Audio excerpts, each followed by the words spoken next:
Annihilation of Caste, the undelivered speech that was later published by Dr. Babasaheb Ambedkar. I would like to summarize in the beginning the essence of the speech that Dr. Babasaheb Ambedkar prepared, and according to which there were some striking elements in the speech or the booklet that Babasaheb published afterwards. In the beginning, he has tried to talk about the social reforms and how important it is to have the social efficiency. And then he looked at various perspectives as opposed to the fact of social reforms and the social efficiency. And the outcome of the argument that Dr. Babasaheb Ambedkar made in favor of the social efficiency as far as the Indian society is concerned was captured in a sentence. You cannot have political reforms, you cannot have economic reforms unless you kill the monster. So in a sense, that was the whole argument distilled down to this one single sentence. That is, you cannot have political reforms, you cannot have economic reforms unless you kill the monster. And the monster that Dr. Babasaheb Ambedkar identified was the caste. So whether we are trying to build an efficient political system or whether we are trying to build the efficient economic system,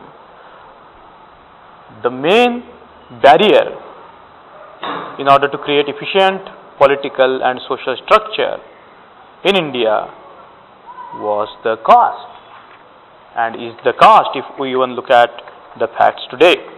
So that was a total argument distilled down at the level of this sentence. And then Dr. Babasaheb Ambedkar goes on describing the caste system and how various people are trying to defend the caste system. Dr. Babasaheb Ambedkar is taking their perspectives of defense of the caste system and trying to argue against the defender of the caste system. So he is picking up various perspectives which are defending the caste system, and Dr. Babasaheb Ambedkar is arguing and showing how the caste is a monster.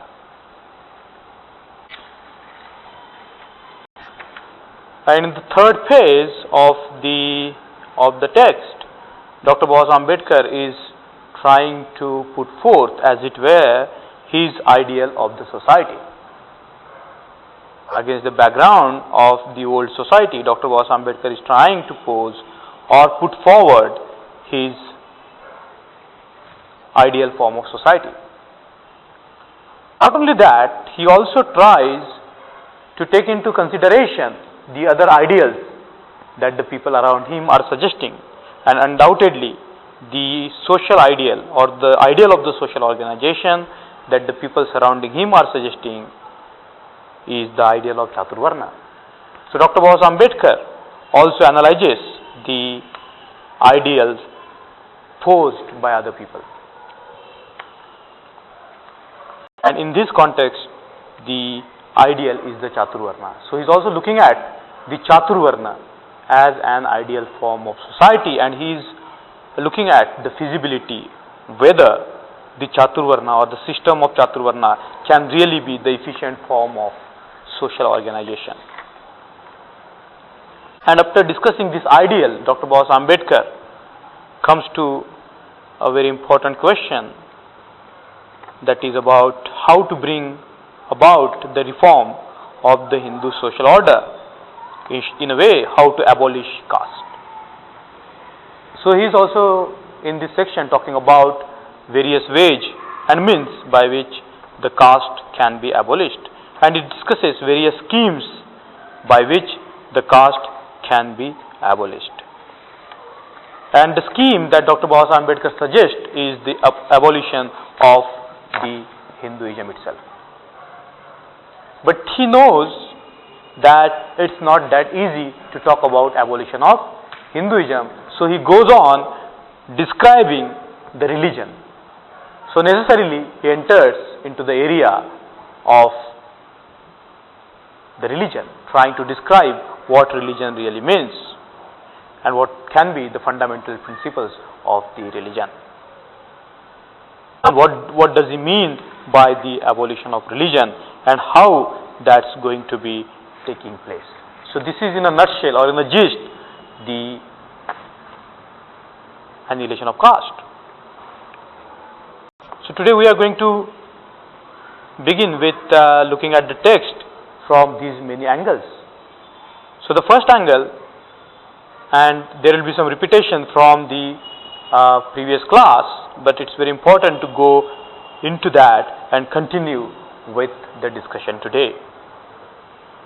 So as we saw in the last talk that Dr. Babasaheb Ambedkar is trying to argue that a permanent progress in any other field is not possible unless there is an efficient society. And in India, people were trying to plug the weak points in the political organization, and at the same time, some people were trying to plug weak points in the social organization. And we have seen how the two camps or the two political or two parties came into being, that is the political reform party and the social reform party, and how the political reform party succeeded in siding away the social reform party. But Dr. Babasaheb Ambedkar argued that in 1932 the position was reversed because of the coming of the communal award that the British government gave to the minorities in India. So in the communal award, Dr. Babasaheb Ambedkar saw the victory of the social reforms over the political reforms. And then he went on arguing in that text as to how the religious and the social reforms precede the political reforms. And we have seen the cases from India and abroad as to how the religious and the social revolution has culminated into the political revolution.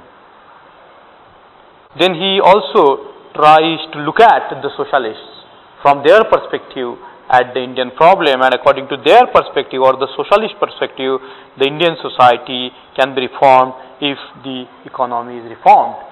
And Dr. Babasaheb Ambedkar goes on arguing that it's not so. Even if we have the economic reformation, unless we have the social reformation, the economic reformation is not possible. And he captured the summary of his entire argument into the word that I cited, and I'm going to repeat that again for you. You cannot have political reforms, you cannot have economic reforms unless you kill the monster, and the monster is the caste. Without killing the caste, you can't have the political reforms, you can't have the economic reforms. So killing the monster of the caste is the essence of the social reforms in India. So any other reforms which are focused on the families, which are focused on so-called other social evils like alcoholism or any other reforms are not necessarily in Indian context are going to be the social reforms. So naturally they were the defenders of the caste, and they were trying to defend the caste from their own perspective and from their own analysis. So we are going to look at some of the arguments of the defenders of the caste as listed in the Annihilation of the Caste. So some people argued that the caste is the division of labor, and we know the famous economic principle that the division of labor is the key for the efficient economic organization, which was given by no other than the stalwart in the economic field, Adam Smith. So Dr. Babasaheb Ambedkar is not opposed to the idea of the division of labors. But he looks at the caste as not just the division of labors, but it's the division of the laborers. It's the division of the laborers. And therefore, Dr. Babasaheb Ambedkar says that it's not the mere division of the labor, but it is the division of the laborers. And what is wrong with that is that the laborers are in themselves graded. And the laborers are not only graded, but their value is fixed on the basis of their birth and not on the basis of their worth. And then he tries to apply the economic principle. He says that the industry is not static, or the market is not static. It is always dynamic. It is going to move, and it is going to bring in new things in the world. And the individuals must change if they have to find a place in the market. So if they stick to the old distinction or the old categories based on the birth, they might not respond to the ever-changing market or the ever-changing industries. So thus Babasaheb Ambedkar takes on the views of the defenders of the caste system, who tries to show that the caste system is the division of labors. The second perspective that is opposed to abolition of the caste and in support of the caste is the biological defense. So some people try to argue that there is a racial superiority. Some castes are racially superior than the other caste, and Dr. Babasaheb Ambedkar shows very clearly that there is no racial ground for the caste system. And he employs various genetical and biological facts trying to show that there is no racial ground for the emergence of the caste system. There is no special group of people in India who are superior to other people in India. And in a very intelligent way, Dr. Babasaheb Ambedkar quotes the anthropological fact saying that physically the Hindus are classed as the C3 people who are biologically unfit to be in the army. So how we can say that the whole lot is physically unfit, and you are trying to categorize people within those particular category of the weak people? The Indians and the Hindus are the C3 people who have no stamina and who have no power. So thus he tries to counter the biological defense of the caste system. Some people, in order to defend the caste system, they try to put forth the economic efficiency argument. And Dr. Babasaheb Ambedkar demolishes the argument on the similar lines that the industry needs the people who are ever changing and who will respond to the call of the time, and not the people who are sticked into the old ways. But the economy needs the people who can learn the new ways. So thus he tries to demolish the economic efficiency argument of the defender of the caste. Then there is the fourth perspective supporting the caste system, that it keeps the unity of the Hindu society. And then Dr. Babasaheb Ambedkar enters into very in-depth discussion about these two words, Hindu and society. Very in-depth discussion about the words Hindu and the society. So he says that this word Hindu society has to be looked into very carefully, because the word Hindu is the foreign name. It is not the Sanskrit name, but it's the Persian name. And the Muslim invaders gave this name to the entire population of India. And he says that Hinduism is not a society, it is just the collection of caste. And there is no consciousness of kind among the Hindus, there is a consciousness of caste. And therefore, the Hindus, in the strict sense of the word society, doesn't constitute a society. So if somebody is trying to argue in favor of the Hindu society, in the first place, the Hindu society doesn't exist. And then Dr. Babasaheb Ambedkar enters into a very important definition of society, or as to what society constitutes of. So he says that the society is not just doing common things parallelly, like festivals and rituals, but he says that they have things which they possess in common. What constitutes the society of the people is that the people have things which they have in common. And how do the people have things which they possess in common? Is because of the communication. And therefore Dr. Babasaheb Ambedkar gives a very unique definition of the society, that the society exists in communication. If there is no communication, there is no possession in common. If there is no possession in common, there cannot be any society. And thus Dr. Babasaheb Ambedkar demolishes the argument of the defenders of the caste, who tries to show that it's the Hindu society and it keeps the Hindus together as a society. And then Dr. Babasaheb Ambedkar goes on into depth of this Hindu society myth. The second sub-argument of the argument that the Hindus doesn't constitute a society is the argument that they have rendered no services to the tribals. The tribals in India have not been helped by the Hindus in India, and that shows that the Hindus do not consider tribals as the part of the Hindu society, because the Hindus have done nothing to uplift the tribals. And the third sub-argument against the Hindu society is this, that no humanity among the Hindus. There is no humanity among the Hindus.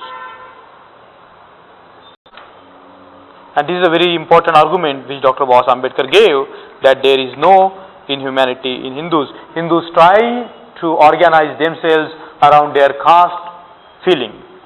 They don't try to break their caste and do the public charity. And Dr. Babasaheb Ambedkar says, or argue against those people who try to argue that they are going to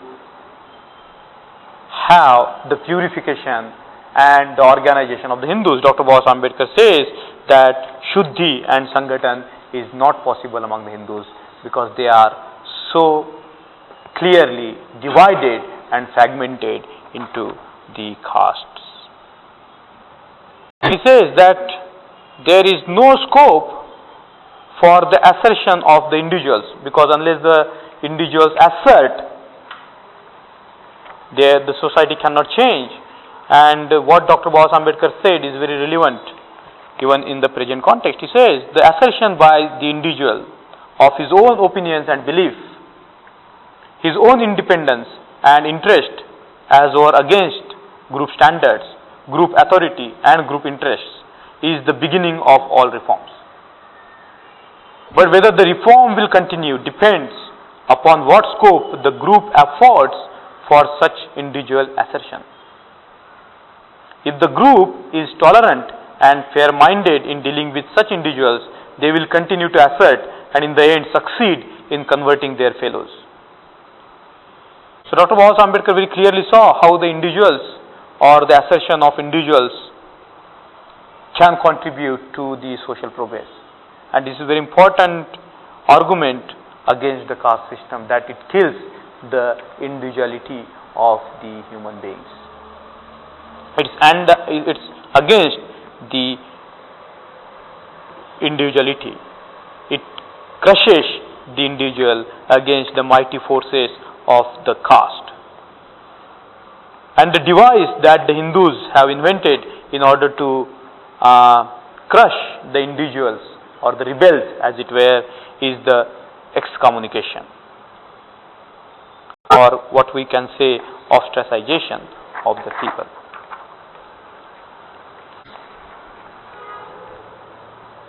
And Dr. Babasaheb Ambedkar is opposed to the caste system, and he argues that there is no ethics in the caste system.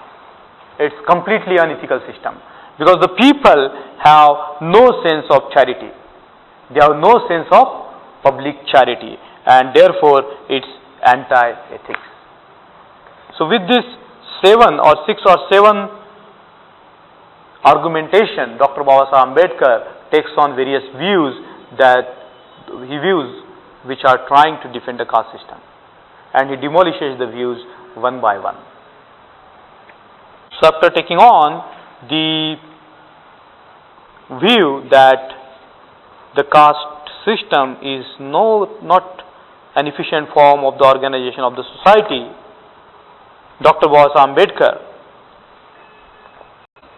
goes on suggesting or proposing his own reconstruction of the society or his own ideal of the society. So he says that the ideal form of society for him is the society based on liberty, equality and fraternity. And then he tries to argue why fraternity, why liberty and why equality in that order. So he says, if you ask me, my ideal would be a society based on liberty, equality and fraternity. And why not? What objection can there be to fraternity? I cannot imagine any. An ideal society should be mobile, should be full of channels for conveying a change taking place in one part to other parts. In an ideal society, there should be many interests consciously communicated and shared. There should be varied and free points of contact with other modes of association.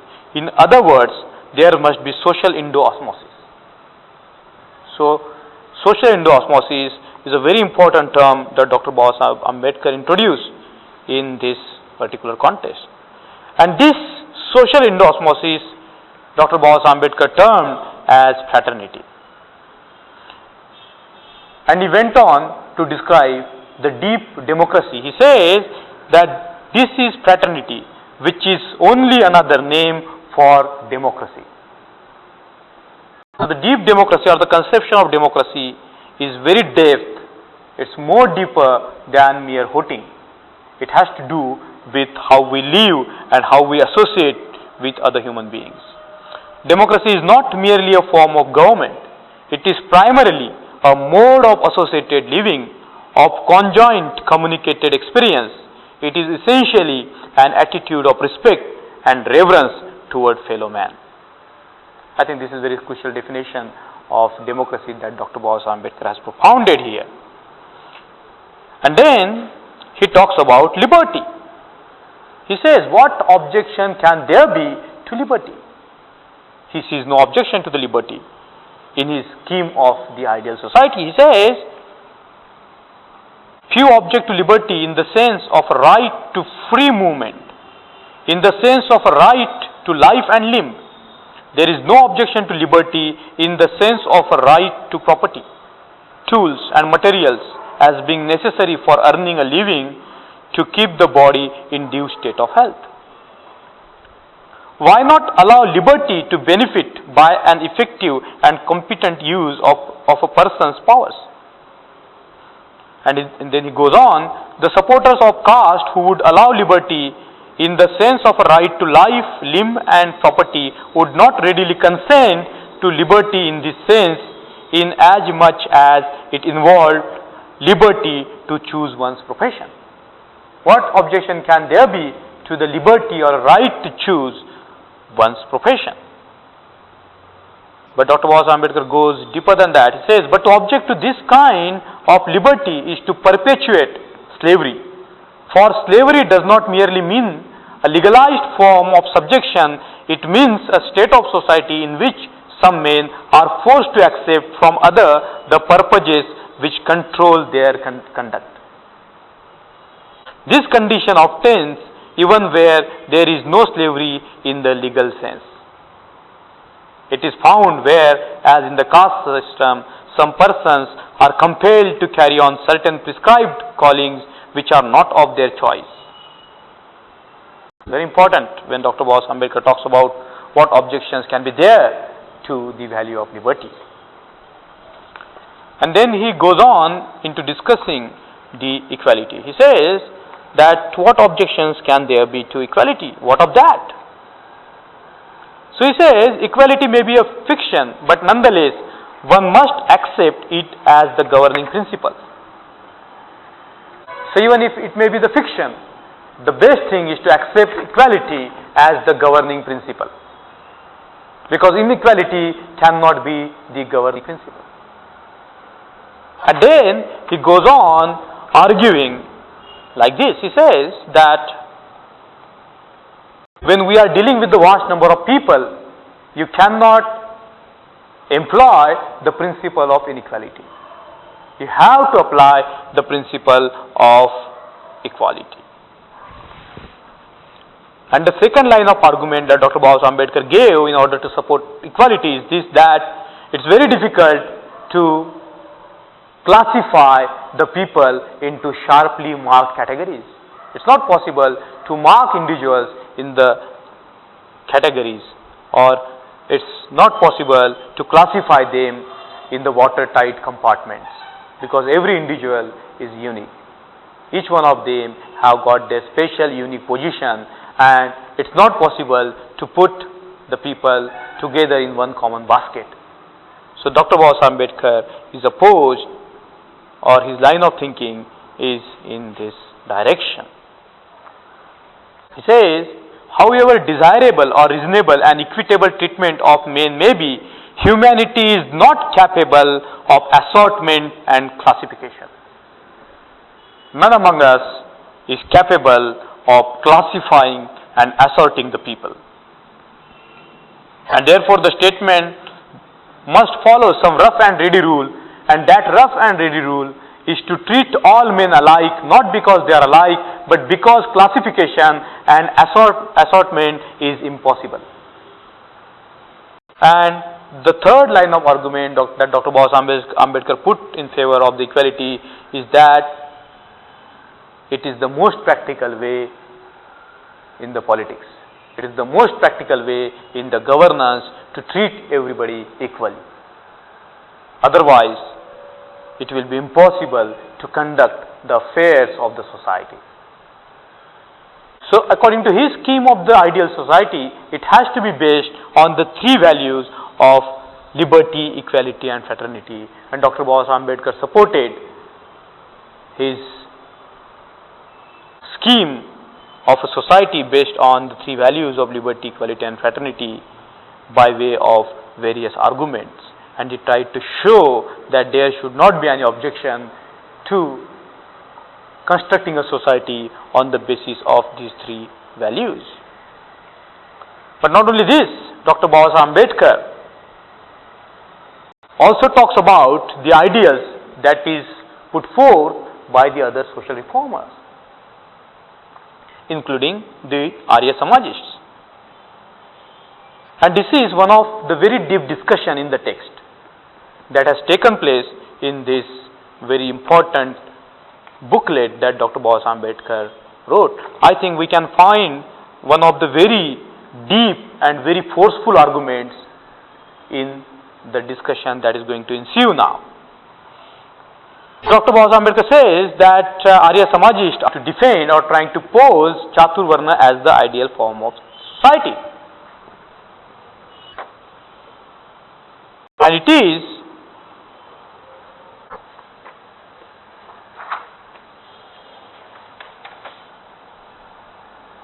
this that Dr. Babasaheb Ambedkar says, I do not understand why the Arya Samajists insist upon labeling men as Brahmin, Kshatriya, Vaishya and Shudra.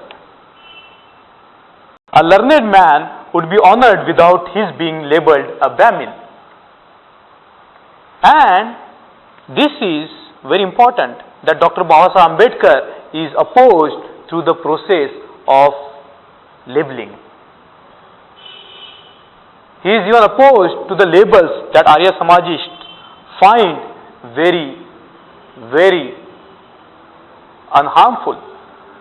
And this is where I think the most important argument lies, and we can see the parallels with the great teachings of the Buddha here, the way Buddha has tried to show how the conflict arises in the society. And this discussion is in essence the essence of the dependent origination that the Buddha taught. So how the conflict arises in the society? The Buddha said that because of our naming and classifying the things into all different categories, the conflict arises. And on the similar lines, Dr. Babasaheb Ambedkar argues against the labels like the Brahmins, Kshatriya, Vaishya and Shudra. He says that the process of labeling itself gives rise to the conflict in the society. If we start labeling people with different names, ultimately it will create a society that will be anti-social. And how that process takes place is explained by the Buddha in Upadana Sutra and in Madhupindaka Sutra very nicely. But here we can see in a very clear language, Dr. Babasaheb Ambedkar explains the same matter in the more modern language. He says, there is another objection to the continuation of these labels. All reform consists in a change in the notions, sentiment and mental attitudes of the people towards men and things. All the reforms, he says, consist in a change in the notions. So it's very important to change the unseemingly innocent names, sentiment and mental attitudes of the people towards men and things. So it is not just the change towards the people, but also it's very important to change the attitude towards the whole psychological process of naming the people. So once you start naming the people and putting them, giving them the labels, you create the same pattern that was going on in the past. It is common experience that certain names become associated with certain notions and sentiments, which determine a person's attitude towards men and things. Because certain names become associated with certain mental attitudes, with certain sentiments. The moment somebody talks about Dr. Babasaheb Ambedkar, we feel good. But the moment people utter another name, we might not feel very inclined towards hearing anything from them. So this shows that the names have the power, or the language has the power over our minds. The ideas or the notions have the power on our mind.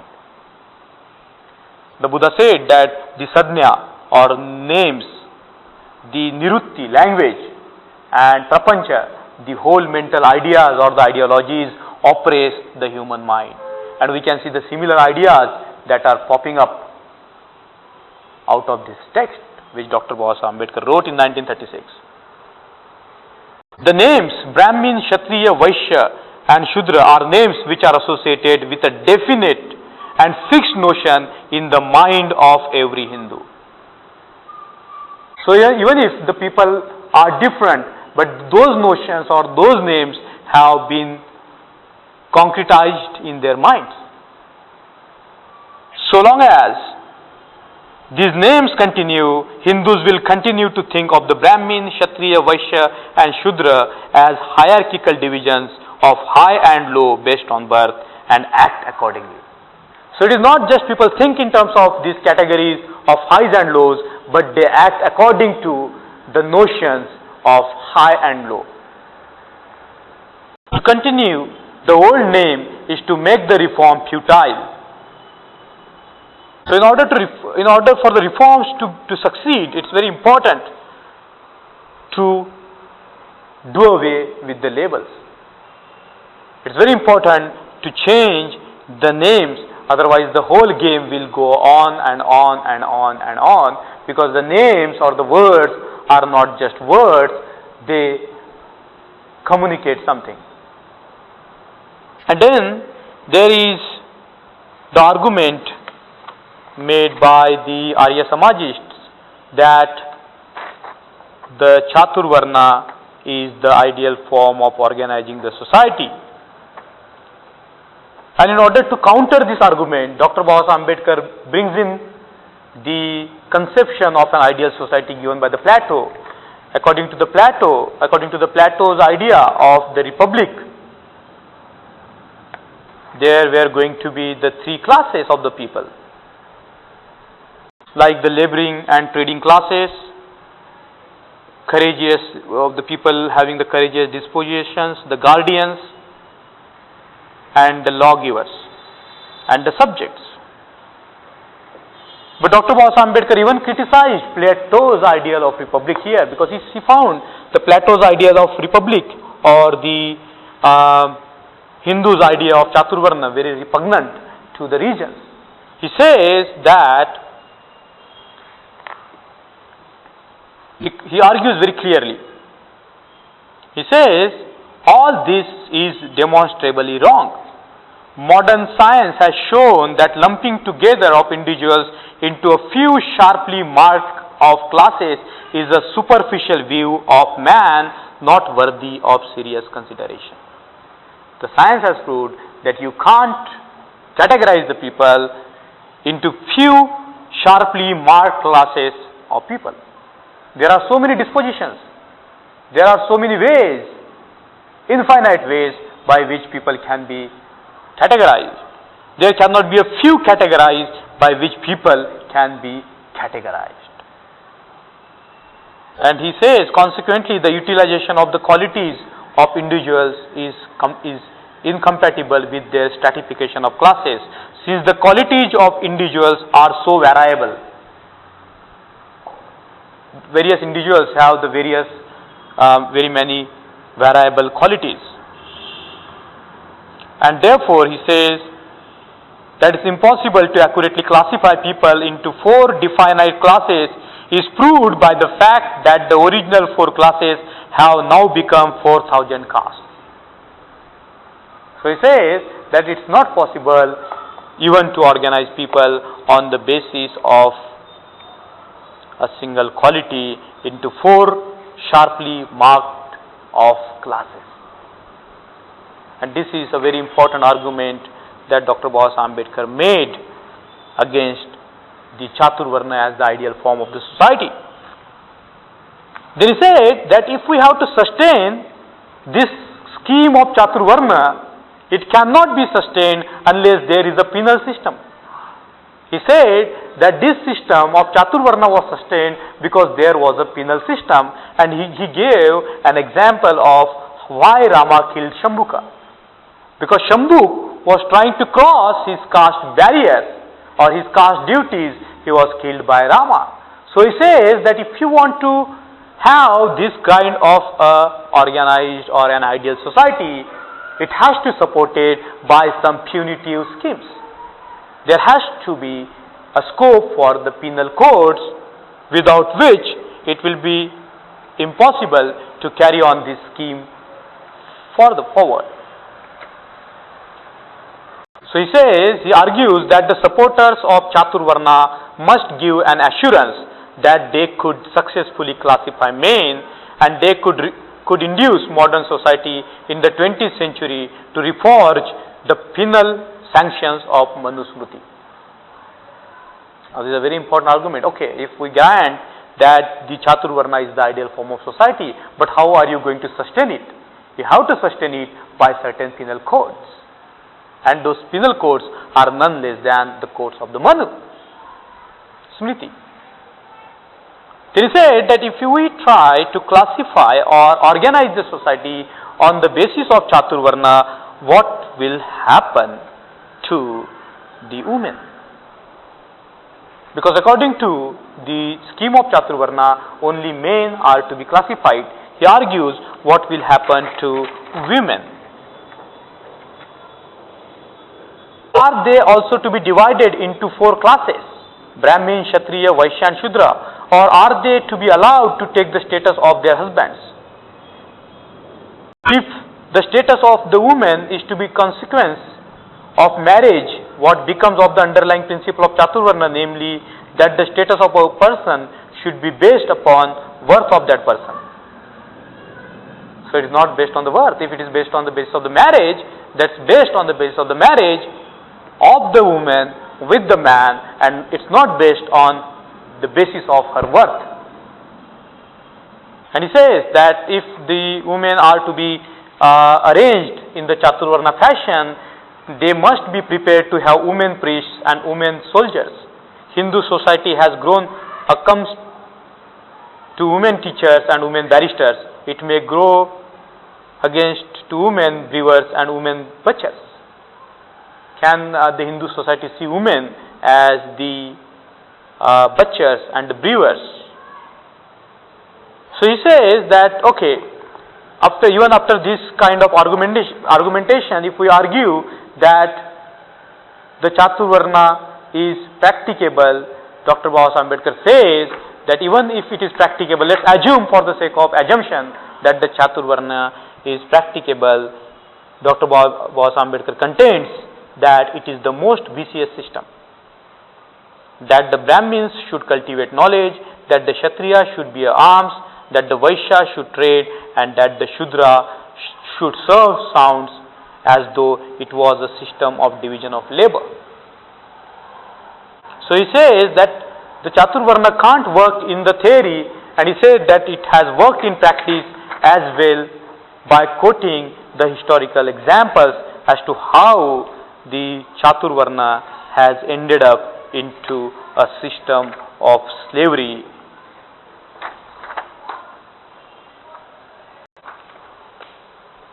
So thus Dr. Babasaheb Ambedkar took on the other ideals that was posed by the reformist Hindus of his time, that the ideal form of the society is the Chaturvarna, and that is what the Gandhi said, that his ideal form of the society is the Chaturvarna. And all these arguments can be employed in order to counter the people who claim that the society can be organized on the basis of the Chaturvarna. But also there is a very strong argument which people claim, and that argument is that the caste is also found in other religions. Caste is not found only in the Hindu religion, but the caste is also found in other religions. And what of that? So Babasaheb employs a very important image, a sociological image in front of us. And he says that the individual is the extreme category, is the one end, and the society is the another end. And in between these two ends, there lies the families, friendships, cooperatives, businesses, political parties, the bandits groups, so on and so forth. Even within this two range of individuals and society, there are many groups within the society, and these groups are bound by the narrow codes, because in friendship we have seen that there are narrow codes, and often they are anti-social codes, because the people only favor each other's interest, but they don't try to work towards the universal values. And these are found not only in India but in all other societies. All over the world that such groups are found. There are the groups of the friends, there are the groups of the families, there are the cooperatives, there are the business people organizing themselves, so on and so forth. So what Dr. Babasaheb Ambedkar says, that even though the caste is found in other religions, if we apply these considerations to caste among Mohammedans, Sikhs and Christians on one hand, and to caste among Hindus on other, we will find that caste among non-Hindus is fundamentally different from caste among Hindus. So caste among the Sikhs, the caste among the Mohammedans, the caste among the Christians, they are fundamentally different from the caste among the Hindus. First, the ties, how they are linked, the ties. which consciously make the Hindus hold together are non-existence, while among non-Hindus there are many that hold them together. So the ties that hold the different castes together in other religions, those ties are absent in the Hindu religion. The strength of a society depends upon the presence of point of contact, possibilities of interaction between different groups which exist in it. These are what Carlyle calls organic filaments.